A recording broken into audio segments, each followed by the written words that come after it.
Hello there. I'm Tony Quartuccio, music director and conductor of the South Valley Symphony.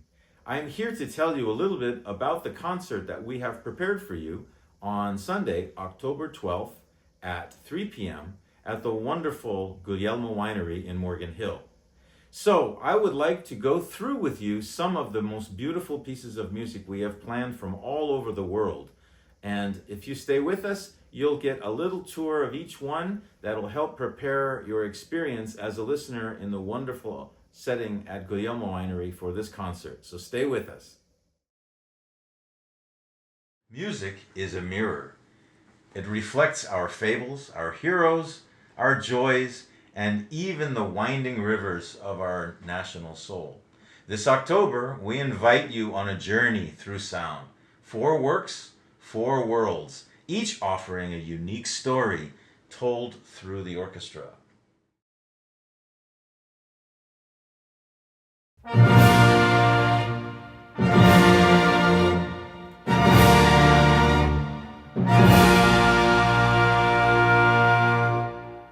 We begin in Italy with Rossini's La Cenerentola. This is the overture to the Cinderella story, unlike any other. No magic, no pumpkin carriage, just charm, wit, and that glorious Rossinian sparkle. Written in less than 1 month, it's a masterpiece of musical comedy and humanity.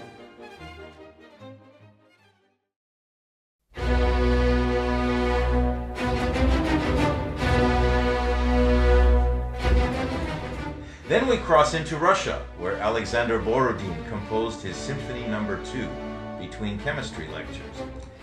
Known as the Heroic Symphony, it conjures ancient warriors, bardic tales, and jubilant feasts, music as armor and poetry.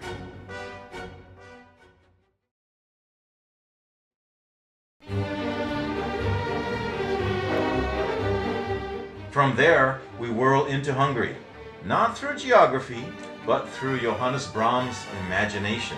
His Hungarian dancers are fiery, festive, and endlessly infectious. These pieces remind us that great art often begins in the village square.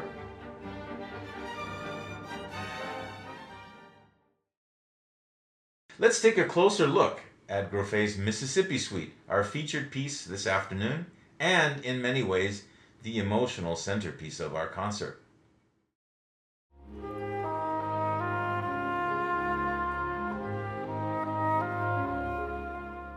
Composed in 1926, this work is a tone journey, a vivid, episodic travelogue tracing the Mississippi River from its humble beginnings in Minnesota all the way down to the festive crescendo of New Orleans.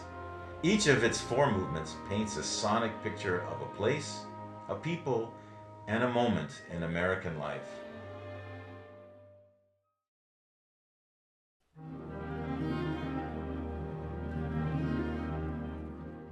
We begin at the source, Minnesota, where the mighty Mississippi is still little more than just a stream. Grofé uses shimmering strings and misty woodwinds to suggest its birth. It's serene, sacred, even almost spiritual. You hear the stillness of the northern landscape, perhaps even a nod to the sacred traditions of the Chippewa people, whose lands the river touches first. There's a sense of awe here, something ancient waking up.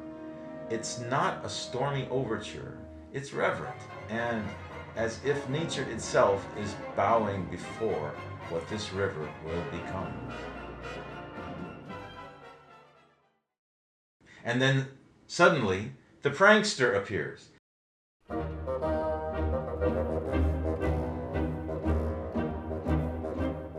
This is Grofé at his most playful.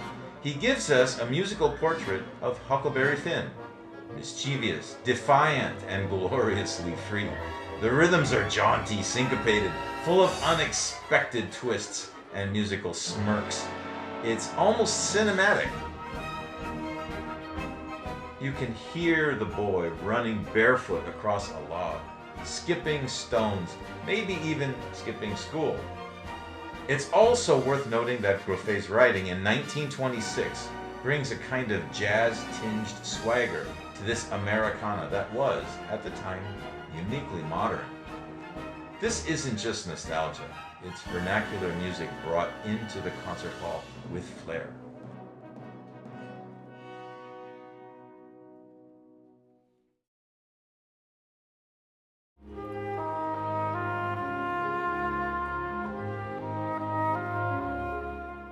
Here, the suite takes a deeply emotional turn. This movement, Old Creole Days, is a musical remembrance of the spirituals and songs sung by enslaved people in the Deep South. It's solemn, reflective, slow-moving harmonies and heartfelt melodies that seem to echo across time.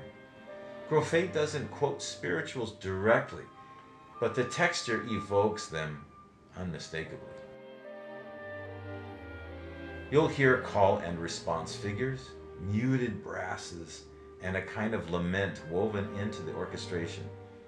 It's a poignant moment, one that demands we listen with reverence. In this movement, the Mississippi River becomes a vessel for memory, grief, and dignity.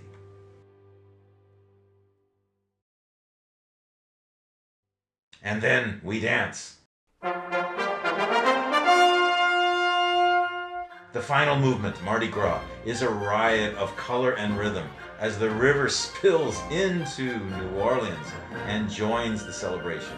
Grofé brings out the tambourine, the cymbals, the syncopation. This is Fat Tuesday in full swing. You'll hear echoes of parade bands, street dancers, jazz ensembles, and that unmistakable second line swing.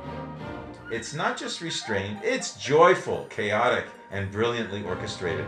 After all, Grofé was the man who arranged George Gershwin's Rhapsody in Blue. He knew how to blend classical sonorities with the pulse of American jazz.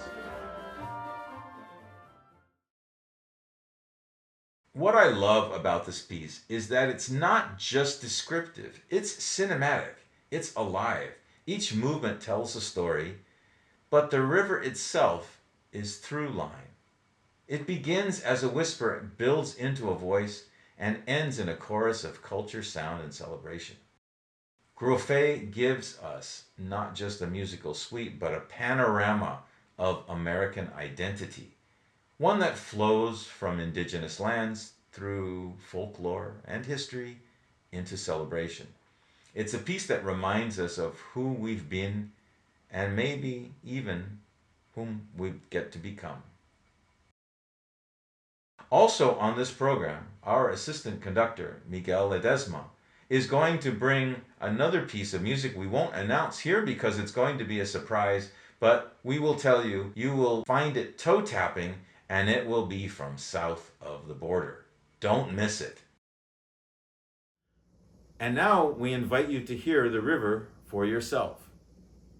Please comment below on which piece or pieces are most interesting to you, and we look forward to seeing you at our concert on Sunday, October 12th.